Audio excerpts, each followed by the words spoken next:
Hello and welcome to my channel. Today we're looking at the disappearance of Jennifer Joyce, Kesse, I don't know how to pronounce her last name, missing since 2006 from Orlando, Florida, and 24 years old, 5'8", 125 pounds, possibly a 3-stone diamond necklace. Black 4-door 2004 Chevy Malibu with a Florida license plate number H90KYC accounted for. Blonde hair, green eyes. Kesse wears clear contact lenses and her eyebrows are dark colored.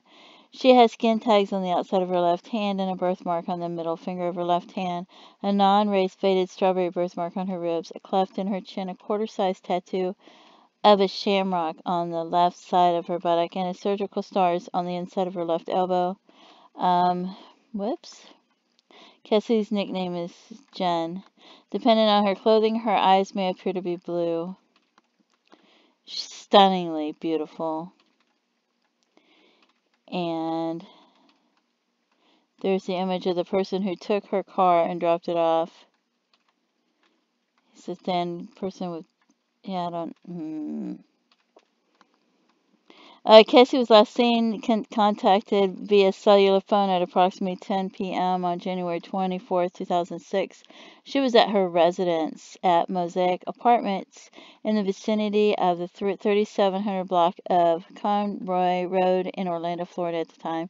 She's never been heard from again. It's believed she got up and left for work at approximately 8 a.m. the next morning, but she never arrived there. She was employed as a financial analyst at the timeshare in Florida. At the time of her disappearance, her co-workers notified her family after she did not show up for work, and her parents let themselves into her apartment. Nothing appeared to be out of place, but she was missing, as were her purse, her cell phone, her black 4-door 2004 Chevy Malibu with the Florida license plate.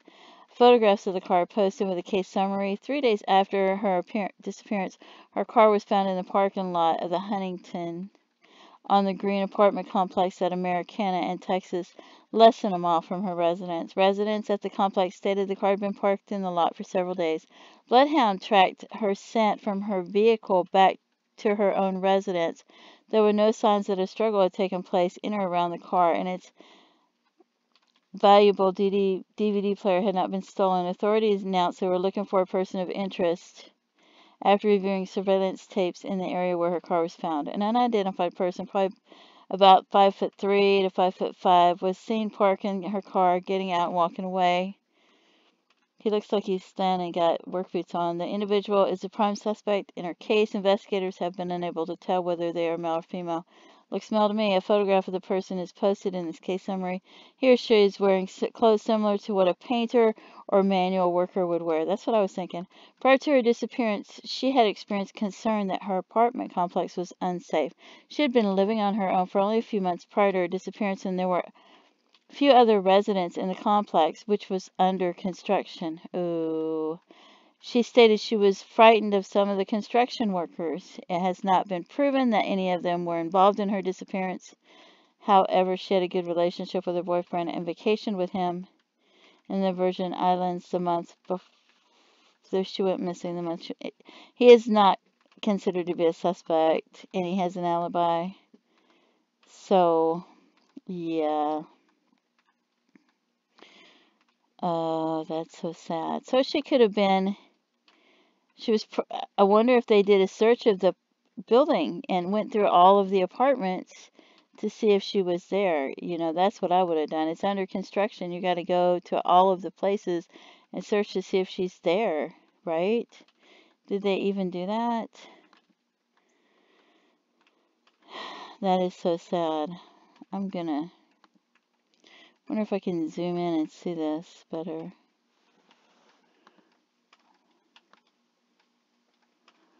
But yeah, it looks to me like a man with a short haircut.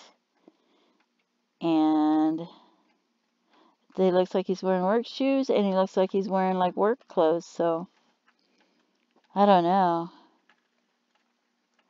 I can't tell for sure. They're light color clothes, but wow. Yeah, that's what, you know, that's sad. It looks like somebody nabbed her as she was leaving to go to work or getting into her car or walking out of her apartment or on the way from her apartment to her car. And if that's who she was afraid of, that's who I would think was the one who probably did it. That is very sad. Wow. That's too bad. And I didn't see any Jane Does that looked like they could have been her at all. So, yeah, if she's afraid, and yep.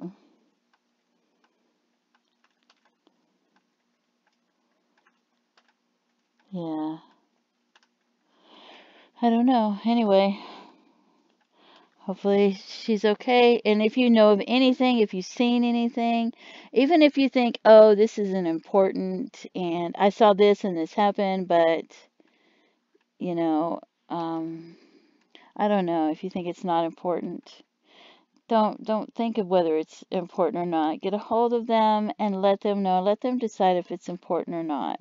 If you have any information relating to her or the case, the apartment complex, someone that looks like that, someone that was around at the time, anything that you noticed, somebody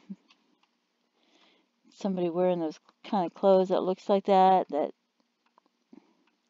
yeah, so, contact them, let them know if you have any information, and let them decide if it's important or not. And please don't forget to stop to pray for her family and her loved ones. And thank you so much for tuning in. Have a great day. Bye-bye.